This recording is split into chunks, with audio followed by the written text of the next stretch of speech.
چرا امروز اروپا اگر جنگ صلیبی نباشه، یک زن مسلمانی که در اروپا یک دو بلست دستمال بالای سر خود میندازه، او را به نام متشدد انتها پسند او را کشش میکنه، به توریست ها و القاعده بپیوند. چرا امروز مسئله حجاب در اروپا در ترکیه و مسئله حجاب در اروپا مورد سیاست اروپایی ها و لشکرهای نتو قرار میگیره؟ وقتی که حجاب ما مورد هجوم قرار میگیره، عفت ما مورد هجوم قرار بگیره، عقیده ما مورد هجوم قرار بگیره، بیت المقدس ما مورد هجوم قرار میگیره، همزمان که امریکایی ها اسلام در تمام اکناف اسلام جنگ میکنه، بمبارد میکنه، همزمان اسرائیلی ها در بیت المقدس مغربی در زیر مسجد اقصی به حفریات ادامه میده. فی الحال در زیر مسجد اقصی در زیر زمین حفریاتی است غیر قانونی در زیر مسجد اقصی که یهودا رو دوام میده که به هیکل سلیمان میپرن و میخوان بیت المقدس ویران شود و مقدسات مسلمان ها در تصرف یهودا پرن. همزمانی که جنگ در افغانستان و در عراق جاری است، همزمان خون مسلمان ها در مسجد اقصی و در نماز جمعه مسجد اقصی همزمان میریزه. همزمانی که در عراق بمبارد میشه، در افغانستان بمبارد میشه، همزمان در غزه مردم با محاصره اقتصادی روبروست و خون شهیدای ما سرک‌های غزه را رنگین ساخته. چه مناسبت است که یک جنگ که هم غزه را، هم بیت المقدس، هم بغداد که دارالخلافت بود با کابل بسته میکنه؟ غیر از اینکه جنگ کفر اسلام باشه هیچ تعبیر و توجیه بر از این نداره. این جنگال مطبوعات غربی به اشاره میکنه که کوشش میکنن کاله از لحاظ مؤتمرات حوار ادیان بخواین که رسوایی های خود بپوشنن و اینطور نشان بدن که ما دشمنی های مذاهب نداریم، مگر حال رسوایی امریکا و صلیب ها بیشتر از این شده. چرا اینا در افغانستان که در اونجا در جای کلیسا را آباد میکنن که در اونجا یک مسیحی ساکن وطن در اونجا وجود نداره و اینا کلیسا را آباد میکنن؟ چرا در جای برای نشر صلیب و انجیل نشر مبالغ گزاف را مصرف میکنن که در اونجا اصلا کلیسا وجود داره نه مسیحا؟ از این معلوم میشه که جنگ به خاطر صلیب است و جنگ به خاطر نشر مسیحیت است و جنگ به خاطر ویران کردن بیت المقدس است و جنگ انتقام بیت المقدس است و ما هم این جنگ بیت المقدس میدانیم. شبهه دوم در میان مردم در رابطه با نکردن جهاد و مبارزه بوده به خاطر نبود مقام و رهبریت سالم مسلمان ها. مقام و رهبریتی که ندارن مقام رهبریت سالم است.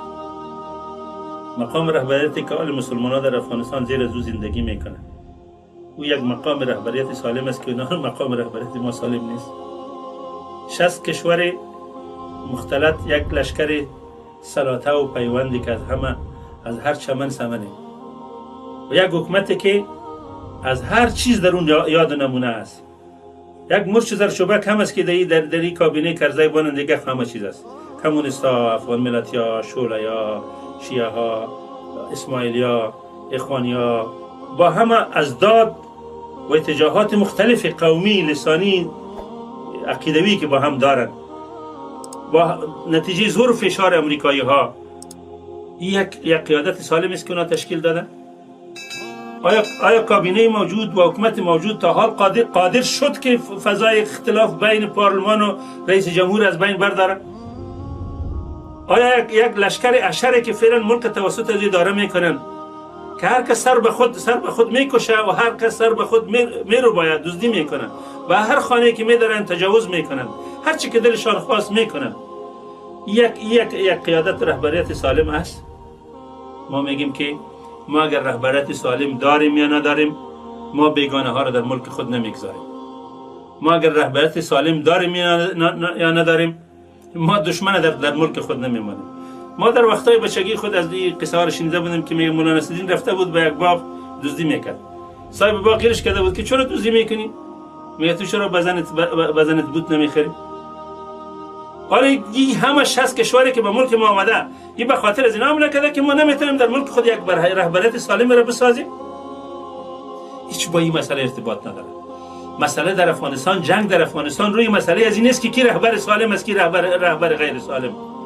مسئله در افغانستان به است که ما یک امارتی داشتیم که همه ملت دور از او جمع شده بود، اختلاف از بین رفته بود، نظام اسلامی قائم بود، امنیت قائم بود، از مخدرات، از پودر، از چرس و تریاک بوی نام و نشان نبود، دزد در دوربین دیده نمیشد. اینطور یک امارت 60 یک لشکر ائتلاف امریکایی آمد و اینطور یک حکومت از بین برد با جنگ هوایی و زمینی خود، با همکاری منافقین و وطن فروشا این نظام از بین برد. آیا عقل سالم و چشم بینا ایره گفته میتونه که در افغانستان قیادتی که در نتیجه که تجاوز کشورهای ناتو آمد این رهبریت سالم تر از قیادت طالبا بود؟ من از اینا پرسان میکنم. آیا اونا اعتراف نمیکنن که طالبا در وقت امارت خود دزدی را از بین برده بود؟ حال آدم ربایی در کابل یک پیشه شده.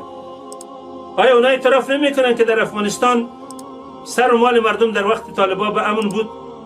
حالا که امنیت مردم افغانستان را به پیسان پیدا کرده نمیتونن. آیا این اعتراف نمیکنند که در وقت طالبان مخدرات و پودر به یک فرمان امیرالمومنین در تمام افغانستان بند شد؟ حالا اساکر نیتو امریکایی به تجارت دخیل هستند. کدام رهبریت سالم را اونا به ملت افغانستان ارمغان آوردند که میترسند که در موجودیت جهاد و موجودیت او رهبریت از بین بره؟